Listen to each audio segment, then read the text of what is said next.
choisi pour équiper la future flotte moyen courrier d'Air France, l'Airbus A220 ex-Bombardier C-Series est la nouvelle célébrité de l'aviation commerciale. Rassemblant déjà 642 commandes, l'avenir de cet avion est d'y être prometteur, même en pleine crise du Covid-19. Bien souvent présenté comme un game changer pour l'industrie aéronautique civile, nous allons aujourd'hui chercher à savoir ce qu'il en est réellement.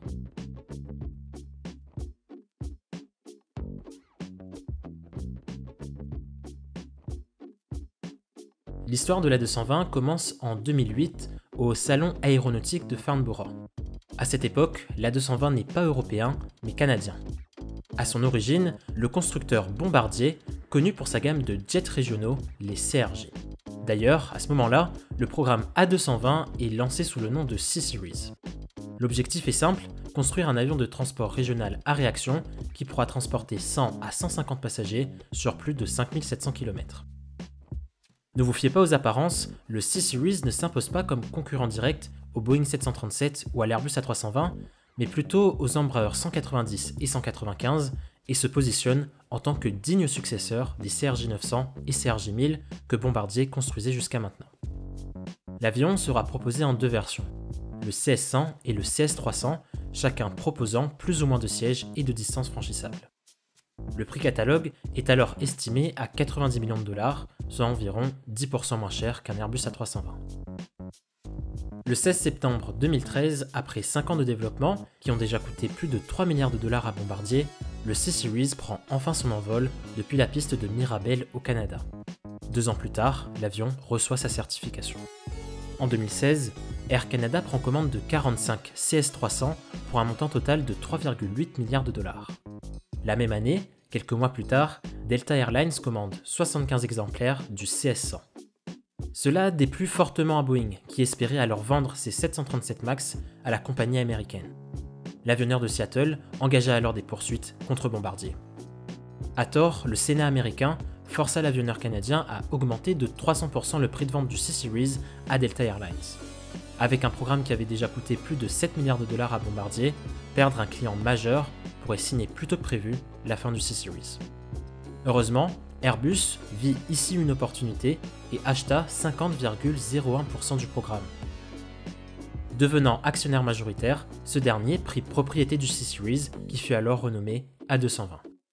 Le CS100 devient l'A220-100 et le CS300 l'A220-300. Pourquoi l'A220 inquiète-t-il autant Boeing ? Pourquoi Airbus s'est-il jeté sur l'opportunité de racheter le programme ? En fait, même si l'A220 ne s'attaque pas directement aux gammes 737 MAX et A320neo, on peut dire qu'il vient quand même bien s'y frotter. Proposé à un prix 10% moins cher que ceux-ci, avec quasiment la même capacité d'emport et consommant 20% de carburant en moins à capacité égale pour une distance franchissable égale, l'A220 X C-Series constitue un atout majeur de par sa capacité légèrement inférieure qui lui confère plus de polyvalence que les moyens courriers de Boeing et d'Airbus. Il peut donc se positionner sur les mêmes routes que ces derniers et en plus sur des routes plus petites qui rapportent moins, sur lesquelles moins de personnes voyagent. Et puis bien sûr, on n'oublie pas son cockpit, dont le design est hérité de la gamme Business Jet Global, best-seller de l'avionneur Bombardier. Ultra ergonomique, équipé de mini-manches qui sont couplées à la technologie Fly-by-Wire, l'A220 se mesure ici encore très bien aux familles 737 MAX et A320neo. Avec la crise actuelle qui a vu une réduction de la demande, il ne fait aucun doute que l'A220 est l'avion qui répond le mieux aux besoins actuels du marché moyen courrier. Si le programme a rencontré des débuts difficiles malgré ses capacités, ce n'est pas seulement de la faute de Boeing. L'A220 a été et est toujours marqué par des problèmes concernant ses moteurs. Les Pratt & Whitney 1500G qui équipent l'aéronef font partie de la même famille de moteurs que ceux qui équipent le SpaceJet de Mitsubishi ou encore l'A320neo d'Airbus. Or, cette famille de moteurs fait face à des problèmes de calage en plein vol. Pour ceux qui suivent l'émission depuis ses débuts, vous vous rappelez certainement que le SpaceJet a connu son petit lot d'incidents moteurs. Néanmoins, ce dernier est toujours en phase de test.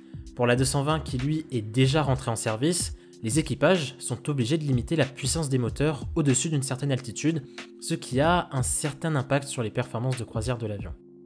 Étant donné que le premier client de la gamme des PW1000G est la famille A320neo, le motoriste Pratt & Whitney concentre actuellement ses efforts sur la résolution des problèmes qui concernent cette famille d'avions.